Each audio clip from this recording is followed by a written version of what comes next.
Bonjour à toutes et bonjour à tous. On se retrouve ici sur le plateau du One-to-One Monaco. Voilà, c'est le deuxième jour du One-to-One Monaco. On est très content d'accueillir sur ce plateau les deux lauréats des prix Startup, du prix Startup ici au One-to-One Monaco. Vous avez tous les deux remporté un prix et je vais vous les présenter évidemment ici au One-to-One Monaco. Donc premièrement, Nicolas Rieul, cofondateur d'Actionable.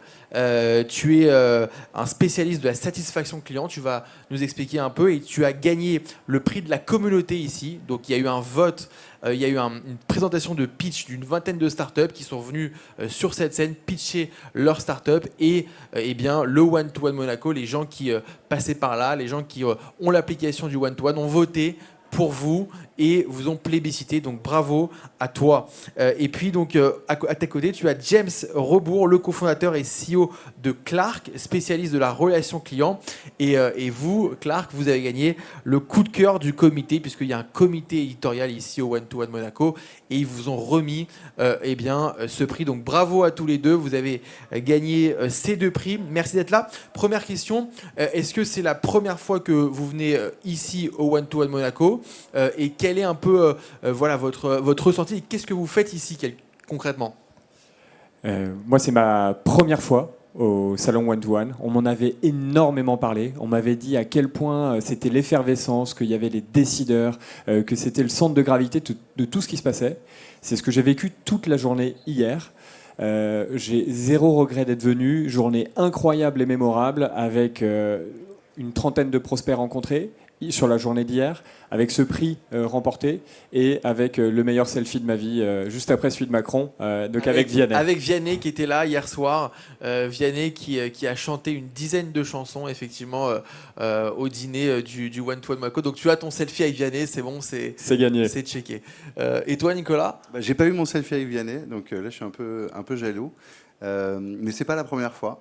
C'est la première fois à Actionable, et ça c'est ce qui fait particulièrement plaisir. J'ai pu venir dans mes expériences précédentes, donc je savais, j'avais vécu, je sais comme le one-to-one est vraiment important pour notre marché. Il y a beaucoup de grandes entreprises qui viennent que sur ce salon chaque année. C'est là qu'ils rencontrent leurs partenaires, donc je connaissais son importance. Et ça a été une chance de fou d'être sélectionné au Village Startup parce que voilà, revenir pour sa propre boîte et se dire qu'on va pouvoir accéder à tous ces décideurs pour sa propre boîte, c'est voilà, une chance inouïe. Donc ravi d'être là. J'étais là l'année dernière et cette fois-ci pas avec ma casquette Actionable. Et pourtant, j'étais déjà sur le projet Actionable. Et c'est à l'époque chez Criteo. Et c'était, en fait, j'étais parti pour créer Actionable. Et donc, j'étais sur la préparation du projet. Et c'est ici que j'ai eu une mise en relation, notamment avec le fonds d'investissement qui a investi chez nous. Donc voilà, il se passe beaucoup de choses ici. Clark, vous êtes un spécialiste de la relation client. Est-ce que tu peux nous expliquer un peu concrètement ce que vous faites? En fait, on attaque un problème qu'on vit tous en tant que client et que les personnes qui sont chargées de répondre vivent en tant qu'agents du service client. Concrètement, il n'y a personne sur cette planète qui peut dire « Ah cool, je vais appeler mon service client pour lui demander où est mon colis ». Ça n'existe pas, parce que c'est à chaque fois un calvaire.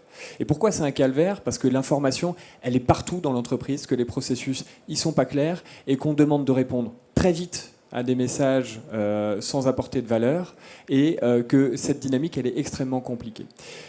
Ce qu'on fait, c'est qu'on a créé une solution avec de l'IA qui permet de structurer une base de connaissances pour chacun de nos clients, qui est spécifique. Notre singularité, c'est qu'on le fait à partir de tout ce qui existe déjà, y compris les conversations historiques entre des agents et des clients, et qu'on exploite cette information pour apporter la réponse parfaite sur le fond et sur la forme pour chacun des clients, ce qui fait gagner du temps, et ce qui fait gagner de la qualité de service.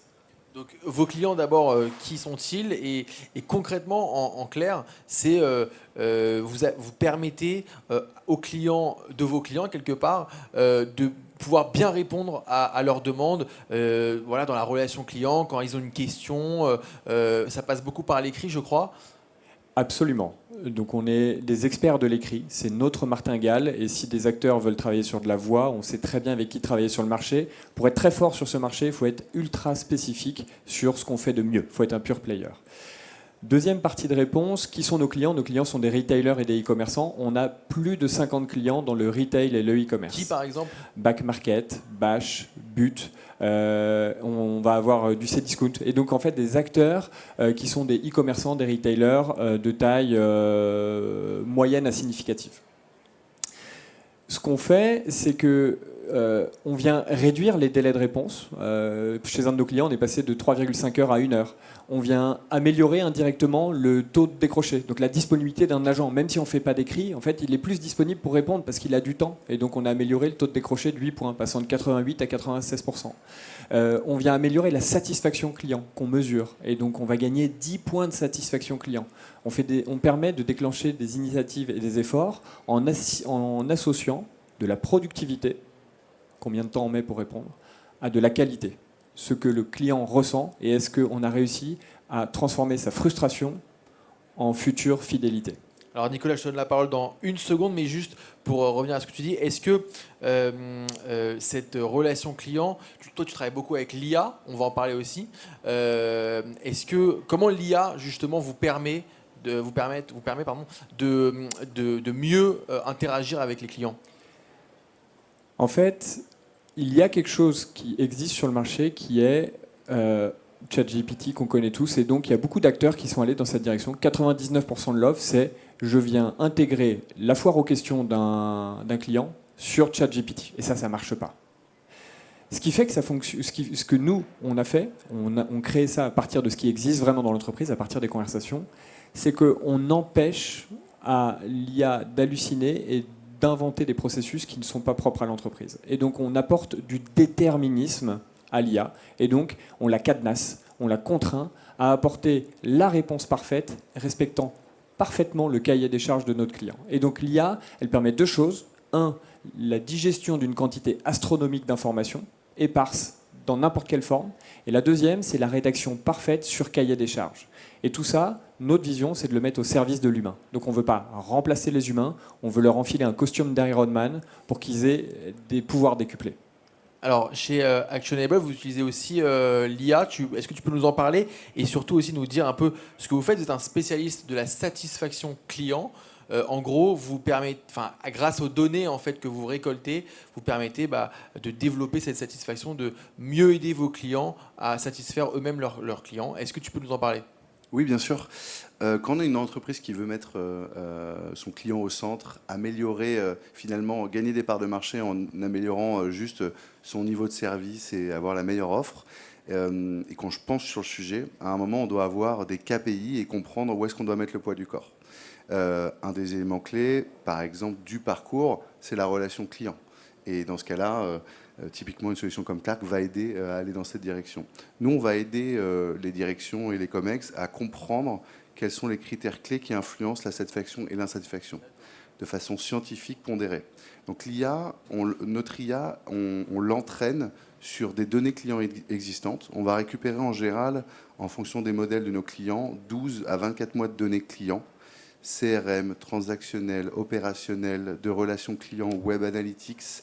Et en réalité, les entreprises avec lesquelles on travaille sont assis sur énormément de données clients qui sont sous-exploitées dans le domaine de la satisfaction.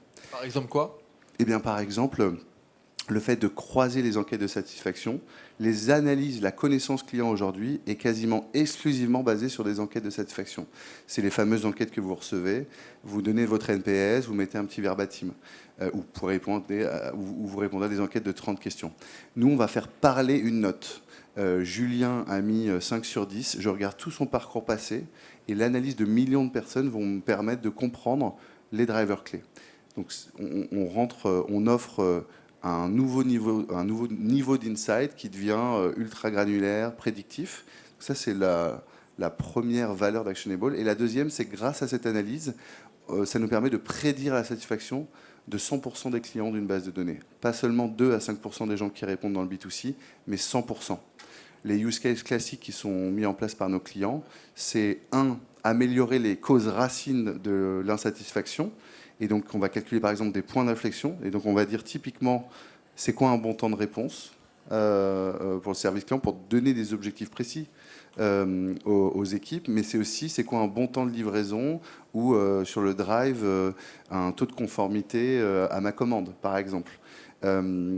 Comprendre quel prestataire de livraison plutôt qu'un autre ou un mode de paiement influence ou non. Ça, c'est les questions clés. Et le deuxième case, c'est plus le sparadrap. C'est comment j'agis une fois où j'ai déjà eu un service pas terrible auprès de mon client. Malheureusement, ça arrive. Et dans ce cas-là, par exemple, un nouveau client, c'est hyper clé. Il faut qu'il fasse du réachat, il faut qu'il revienne. Un mauvais client nous, on prédit qu'il a eu une mauvaise expérience, pas un bon niveau de service. On va le cibler spécifiquement, on va lui offrir un coupon pour booster son réachat, parce que toutes les analyses nous montrent qu'un mauvais service, une première fois, va avoir un niveau de réachat très faible. Et comment, en quelques mots, et après je te donne la parole, James, mais comment toi tu utilises l'IA justement? L'IA nous permet d'avoir une analyse très poussée d'un nombre de données immense. C'est vraiment du machine learning quand on récupère, on a des clients comme Ouigo par exemple, ou comme on a une mutuelle qui s'appelle l'Audience qui a 1 million d'assurés. Il faut comprendre que le nombre de points de données, c'est vertigineux. Et donc, pour traiter cette puissance de calcul et en sortir des analyses, c'est ce que l'IA nous permet de faire. Et ensuite, on a du machine learning parce que comment on juge la fiabilité d'Actionable et notre IA, eh bien, à chaque fois qu'une nouvelle personne va répondre à un questionnaire et mettre une note, nous, on l'avait prédit à un certain niveau. Et donc, dans 85% des fois plus des cas, on match notre prédiction. Et parfois, ce n'est pas le cas. Et l'algo va réapprendre en permanence pour comprendre, parce qu'il y a aussi des processus qui vont changer dans l'entreprise. Et donc, on réapprend en permanence. Alors, j'en profite, vous êtes deux pépites de la French Tech, deux belles startups françaises du retail. Aujourd'hui, les grands enjeux pour vous en tant que start-up, c'est quoi? C'est d'aller chercher le business avant tout, c'est l'IA, c'est l'impact peut-être. C'est quoi aujourd'hui vos grands enjeux, votre premier enjeu, c'est quoi aujourd'hui? James, ouais. Notre premier enjeu, c'est d'observer l'effet de notre impact. Parce qu'on veut qu'on nous achète, non pas parce qu'il faut acheter de l'IA en ce moment, mais parce qu'on change les KPI dans une entreprise. Et ça nous permet de changer les paradigmes et de passer de nice to have en 2024 à must have en 2025. Et c'est fondamental.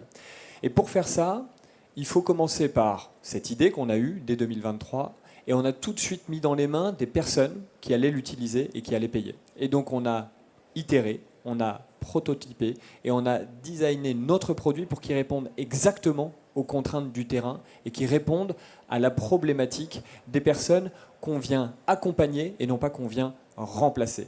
Et donc notre enjeu maintenant, c'est d'être en capacité d'être au bon endroit, au bon moment, pour parler à ceux qui ont ces besoins-là. Et on sait que tous les retailers, tous les e-commerçants ont ce besoin. Et donc la présence ici, par exemple, nous permet de parler à un grand nombre de personnes. Et vous, Nicolas, chez Actionable?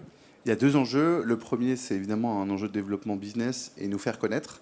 Il n'y a pas de RFP sur la prédiction de satisfaction client parce que ce qu'on propose, c'est unique au monde. On n'a aucun concurrent sur le domaine. Ça veut dire que c'est une chance. Ça veut dire que quand on se fait connaître, il n'y a pas de RFP. On peut avancer vite quand on a envie d'avancer. On ne nous dit pas « Ah, peut-être qu'on va challenger notre prestataire dans X temps, etc. » On va regarder plusieurs acteurs. Non, j'ai pas ça, ce qui est une chance. Mais ça veut dire qu'on ne recherche pas une solution de prédiction de satisfaction client.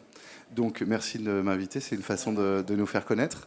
Et le deuxième, c'est de satisfaire nos clients, les nôtres à nous, et de leur montrer la valeur. Donc, ça recoupe ce que tu disais. C'est qu'ils voient la valeur et qu'on soit nous-mêmes obsédés par leur propre satisfaction. Parce que c'est ce qui nous fera améliorer notre produit. On est dans une phase, on a moins d'1 an, où on apprend énormément de nos clients et on réagit très vite. Et s'assurer qu'ils y voient énormément de valeur. Très clair. Eh ben, merci beaucoup à vous deux. On n'a plus le temps malheureusement parce qu'on aurait pu passer encore, je pense, 45 minutes à parler. Donc merci à vous deux, Nicolas Riol, cofondateur d'Actionable, et James Rebourg, cofondateur et CEO de Clark. Et bravo à vous deux pour vos prix respectifs. Bravo et merci. Bon salon, Merci bon one to one. Merci.